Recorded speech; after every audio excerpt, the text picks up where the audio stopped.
Overall, I think I was quite successful with my session's aims and objectives.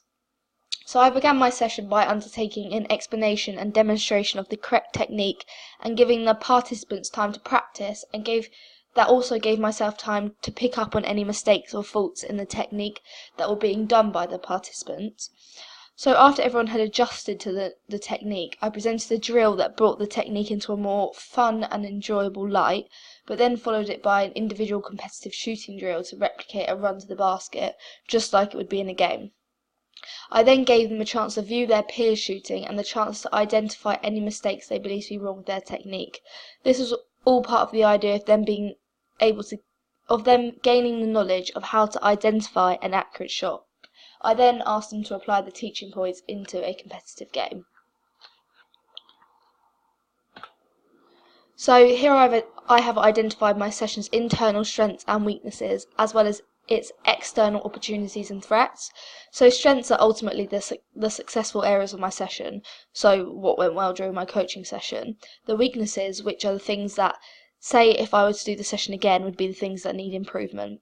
I could have identified any new opportunities to increase my knowledge of the sport. So this could be going on a specialised coaching course for basketball and being able to pick up better teaching points and knowledge, or even watching videos of the basketball form online, as this would ensure that I'm teaching the class correctly and potentially even giving me the chance to better my explanation of the shot, to make it clearer for the participants to understand. So during the session I could have got someone more experienced in the basketball to help me coach the session, and also to pick up on anything that I said which was factually incorrect. Lastly, threats. These are the obstacles reducing the access to these opportunities. So, for example, an experienced coach that would be willing to give up their time for the session would probably be difficult to find. And additionally, another threat could be the expense of a coaching course. And lastly, the sourcing of a video online may not always be reliable, as videos can be put up by anyone, and anyone could say they're experienced coach or have a coaching qualification and don't. From the beginning of the session, it was noticeable I had very varied level of capability within the participants.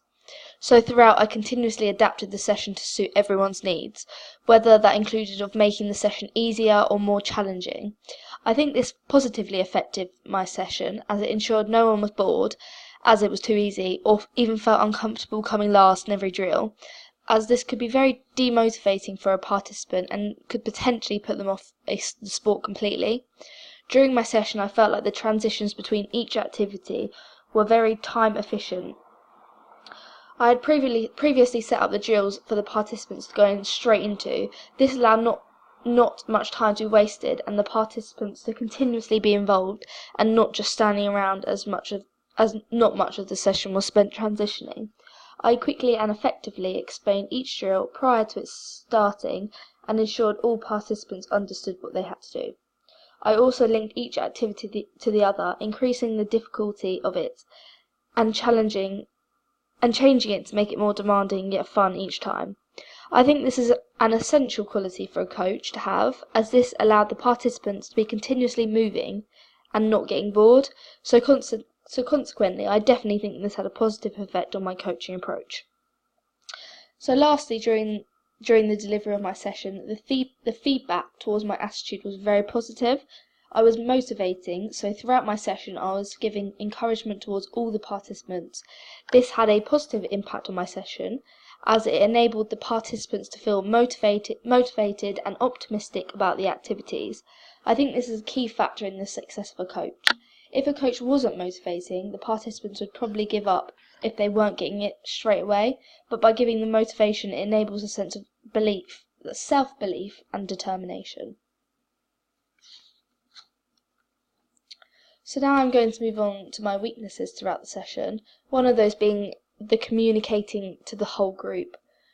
During the feedback session, the participants agreed that I was very good at giving advice and explanations to people as individuals, but when talking to the whole group I needed to be a lot louder when telling people instructions from further away. This does ultimately come down to my confidence. However, to overcome this issue, I should have called people in nearer when giving new advice or when I was changing the drill to avoid confusion. So instead of talking over the court to all participants, I should have got everyone to come into a certain place so I don't have to shout, as shouting can sometimes come across as quite aggressive. This would definitely have prevented miscommunication or not hearing what I was saying at all. Additionally, another way of increasing confidence and communication could be acting as an assistant coach supporting a head coach in a game and watch how they deliver their session and then ultimately learn from it. However, as an assistant coach, I may need to be DBS checked or even a coaching license dependent on the level being taught, which can be expensive. Like even a level 1 coaching course can be expensive. Secondly, it is essential that all jewellery is removed prior to the session. This is simply to reduce the risk of injury during the activities and any sport really. Although it is only a session, in a game, if the referee sees you with jewellery on, even during warm-ups, they can penalise you. Jewellery that hasn't been removed is one of the main reasons for injuries amongst athletes. There are many danger hazards closely linked to jewellery, whether this be for your own safety or the other participants around you. When receiving feedback from my session, it was made clear by them that I should have checked prior to the session. Earrings in particular are prone to being torn from earlobes when contact is made. However, if someone has recently got their ears pierced and cannot remove them, this would potentially be a threat to the session. So therefore, as I was responsible for the activities, to prevent any injuries, I should have definitely have checked no one was wearing jewellery before I began. Additionally, I should have checked for appropriate clothing.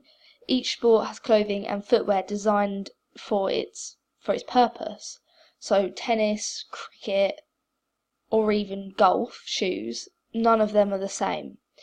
General athletic shoes may lack the support needed to balance body weight for that particular sport. The fabric used to create sports clothing is also intended for the contact and flexibility needed for a particular sporting technique. However, some participants that had never played basketball that I was teaching, and as we were only learning basic skills, this extreme action was not necessary.